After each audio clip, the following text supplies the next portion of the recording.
Hi, I'm Harry, and today we're going to be answering a viewer's question, and he's asking, should he dump this single mom that he's been dating? Now, I have a very popular video on my channel where I talk about the 10 reasons not to go after single moms. But at no time have I ever said that that doesn't mean that they don't deserve love, and that if you happen to find yourself in the throes of dating one, that that has no value, all right? And so I want to go through his message because because he asked me, and I always answer you guys' question on this show, but also to give him some insights into his situation with this particular single mom and what her situation is in life, how she's treating him, and what he, in my opinion, should do going forth with this person, all right? So let's get into it. So he says, I've been thinking about leaving my situation. She's 25 and has a 5-year-old, and honestly is the best girl I've ever met in my life. Well, I don't know how old you are because you don't mention it here, but trust me, life is long. There are plenty of other good women that will come along. This is not me saying you should dump her or that she's the end-all be-all. If she's great, but just don't be short-sighted. The reality is, if you were to move to a different city or a different town, you would find great women there as well. They're all around.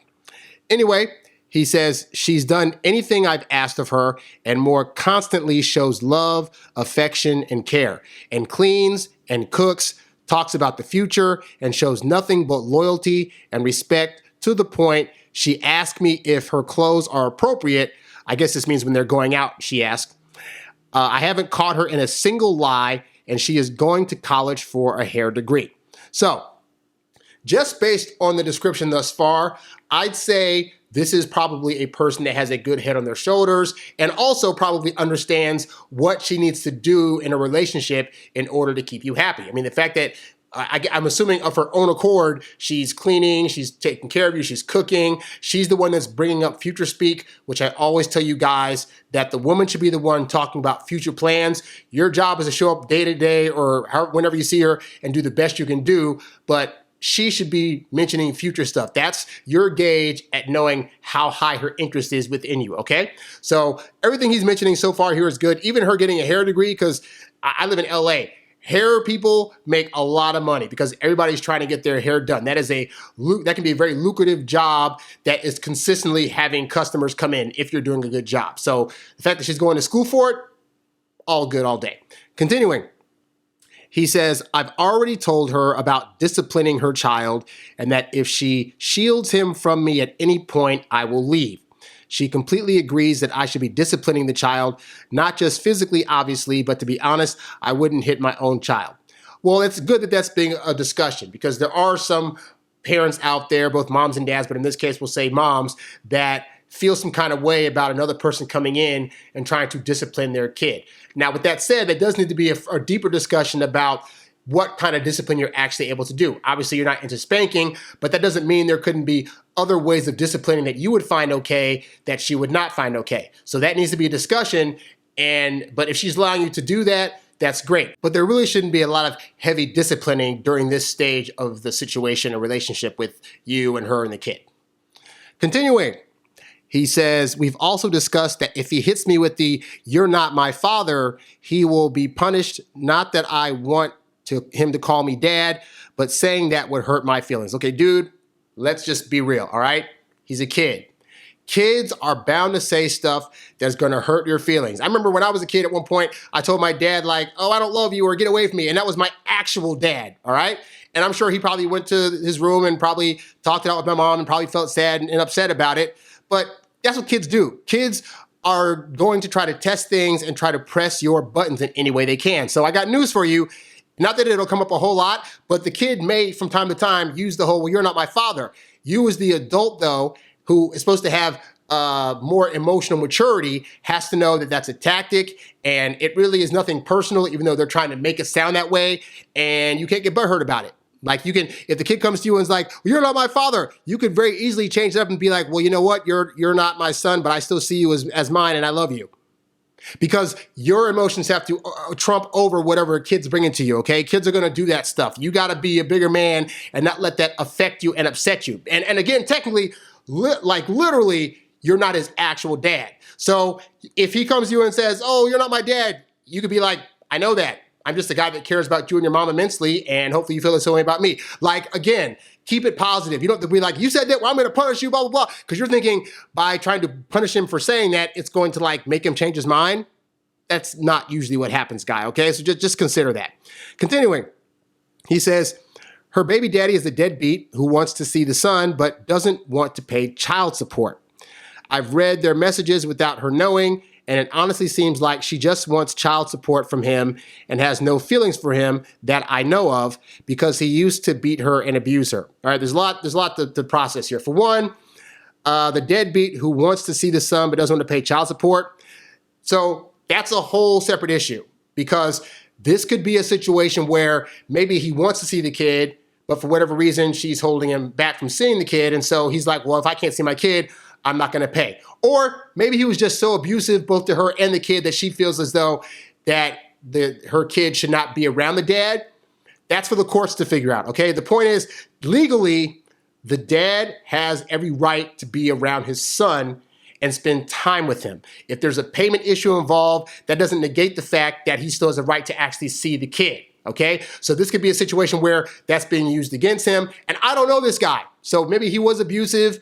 I know sometimes women get out of situations and say, oh, I was abused, and you come find out later that she was actually the one doing the abusing. I don't know the situation. I don't want to speculate, okay?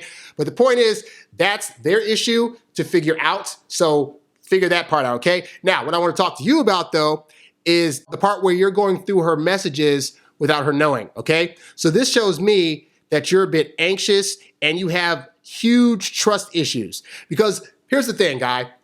You're thinking, I want to preemptively avoid any hurt that may come my way by trying to search through her messages and see if she's already stepping out on me. But for one, people are devious, and as much as you can try to check all day, she could still be, I'm going to work today, and then she could be going to hook up with somebody else. Like, you don't know, okay? So the point is this, is that all you can do is show up and be the best person you can and do everything you can to be a trustworthy guy. I give every woman I date the benefit of the doubt. I assume unless they give me an actual reason to suddenly start distrusting them, I go in with trust. If something happens to happen where I find out about something or something happens up, well, one, it's too late for me to do anything about it because whether I was trying to spy on her in hopes of finding it out or I find out of my own accord, it's going to be found out. And secondly, that's not the way you want to go into a relationship because living your life trying to spy on somebody, trying to see what they're up to, that's not really a healthy thing to do, all right? People are going to do what they want to do. And so you should hope that this woman's going to treat you the best way that she can, and you shouldn't be going in automatically distrusting. But if you have those thoughts, that means either A, she's already brought up something that indicates that she can't be trusted, which based on your description of her doesn't sound true, or you have excessive baggage from previous relationships that you got the short end of the stick with the other person, whereby they were doing things that were untrustworthy, and now you're always in panic mode. And dude, you need to talk that over with a therapist, your best friends, or whatever like that, but you need to figure out a way to get over that because ideally, you distrusting people should not apply to this person that you're with, okay? So figure that out because that's not a good way to go. Going behind her back and sneaking and trying to find things, like that's no bueno all day. Continuing, he says, the only negative I can think about is that she's somewhat controlling, but I feel it's in a good way at times, like getting me to fold my clothes and clean my room. Sounds like a mom, I know, but it is something I need to start doing. She has a bit of an attitude as well. All right, so there's two parts here. So the first part is being controlling, all right? So a woman coming to you and saying, hey, you need to pick up your clothes. Hey, you need to clean this room. I got news for you. That's just women. And really, that's anybody in general that just likes a clean place, all right? So when these things happen, sometimes women will put things out like that also to test you to see if you're going to stand up to them or if you're going to be like, hey, like, you can ask these requests, but like do it in a certain way, okay? Because women that like you are going to cater to your program, meaning that they're looking for you to set up the rules and the boundaries for how things work. So sometimes they'll throw stuff out there, A, to see if it'll upset you, but also to see what you're going to come back with in terms of being able to properly assess the situation and put it to the way that you want it to run. So if she's coming to you and saying, hey, babe, I want you to go clean your room right now, this is your time to be like, okay, so she wants me to do this thing. It needs to get done, but do I want to do it now? Or do I want to have a conversation about it? Or what I want to do? And then come back with your answer. Okay, babe, I'll do that, but I'm finishing up this thing first, so I'll get to that in a second. Or, hey, I don't mind cleaning the room, but just, there's a different way we can go about doing this. Can we talk about, better ways that I take and request because I love you, or if you're not at the love stage, don't say that. But I want to be able to, I want you to be able to be open with me and come to me when you want something to be done. But I also don't want you to start feeling like my mom or my parent, because I know that's not what either of us want. So in what way can we better communicate these things? Or when you have a request to me, what better way can we go about doing that? Those are conversations that legitimately can happen. And I know there might be women watching this that think, well, that's dumb. I should be able to just go to him and say the thing, whatever, blah, blah.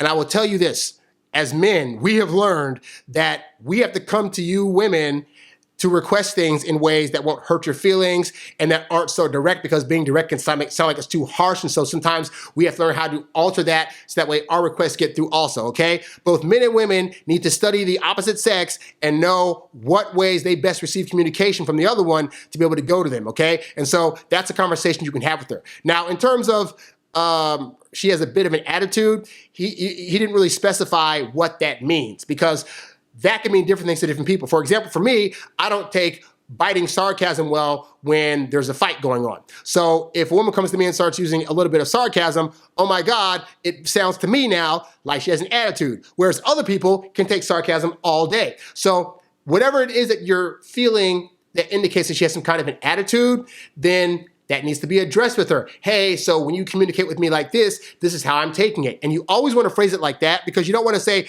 you're having an attitude and you're treating me this and that, because a person that cares about you isn't actually trying to do that on purpose. It could just be the environment they were raised in dictated how they grew to communicate with others and how they grew to show love and all the other stuff, and it just may not work for you. So whatever attitude she's showing, at 25, she's probably been like that for a good portion of her life. It doesn't mean she's trying to be that way to you, but it could just mean that she's not aware of it, or that it's hitting up against your sensibilities. So again, those need to be conversations.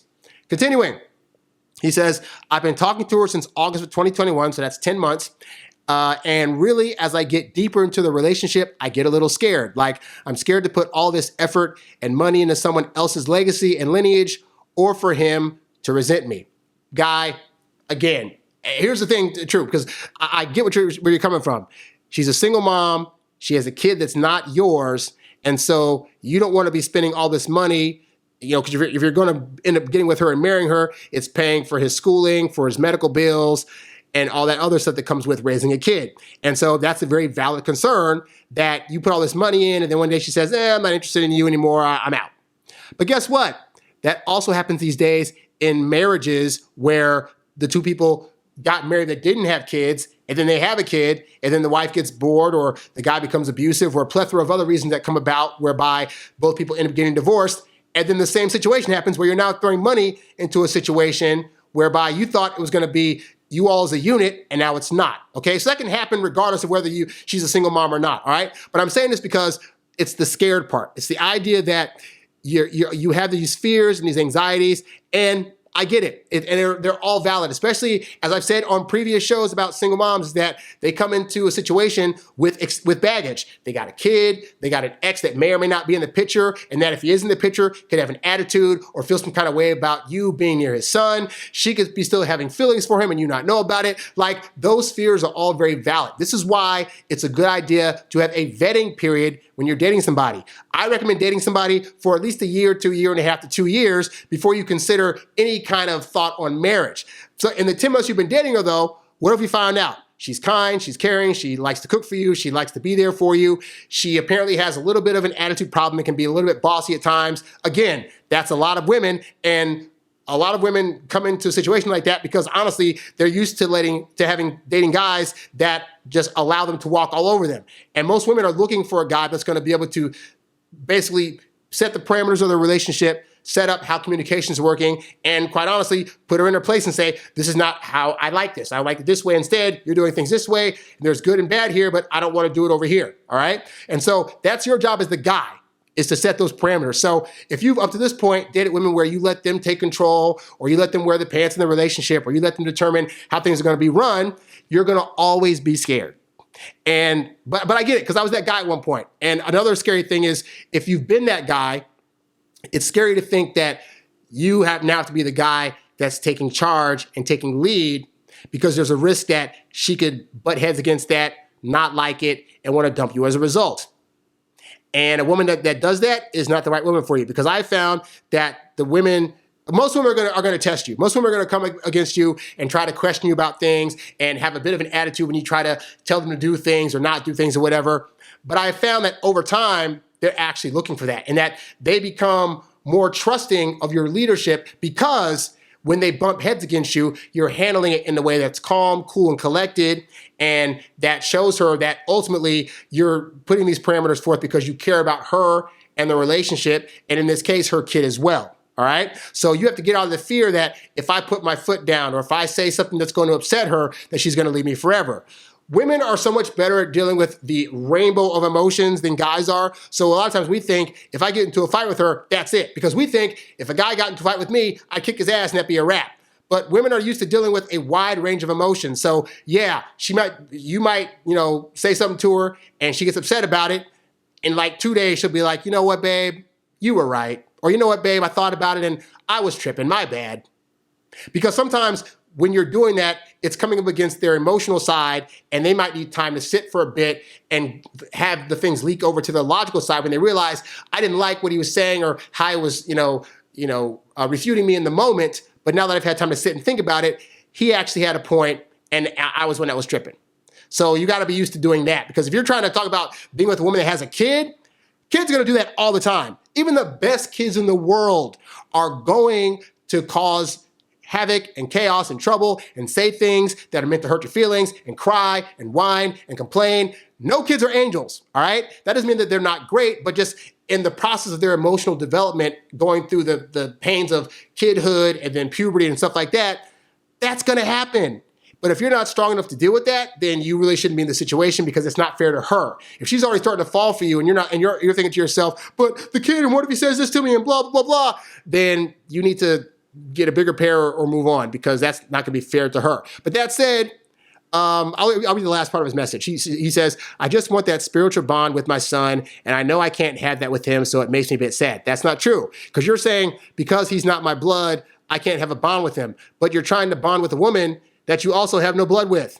So it can happen. I'm sorry. I just came back from a wedding this past weekend where my friend, who's a woman, got married to this guy, and the guy had 2 kids, and the 2 kids he has are already fawning over my friend. So they're already building a bond with her, and it's only been like a year and a half. So I said to say, don't think that it can't happen, but it takes time. And also, your vision and version of what bonding means could be different from this kid. So this is why it's important to know things like love languages. It's important to spend time with the kid and to let the kid at their own pace grow to the point where they can start to feel that kind of bond and then display it to you in their own way, okay? He says, she's a really great person, so it would hurt to cut her off. Should I try to make it work or leave? I don't know what I should do. Can someone help me? So ultimately, guy, there are no rights or wrongs in relationships. You know, based on your own situation, if this woman's a keeper or not. If you like the way that she's treating you, if you like the fact that she's able to allow you to go around her son and be around him the way that you want to be, if you like the fact that she has these seemingly great qualities, cooking, talking about the future, cleaning, caring for you and kindness and stuff like that, and she's 25, and she's pretty much trying to be super serious with you, because there are a lot of women out today that'll be like, well, I gotta wait till my 30s before I really settle down this net. If she's already on that pathway, if she's already seeing you as a great person to be around her kid, then again, I have videos on this channel where I talk about that you don't wanna be going after single moms for a variety of reasons. That said, if you're already in a situation with a single mom and you're vetting her and thus far things are looking pretty good, then just keep doing that. Keep looking for your bond to grow with her, and look at how she's treating you on a consistent basis. Really listen to like how she talks about her friends and her family, how she's treating waiters and waitresses, and just study her for like the next year and a half.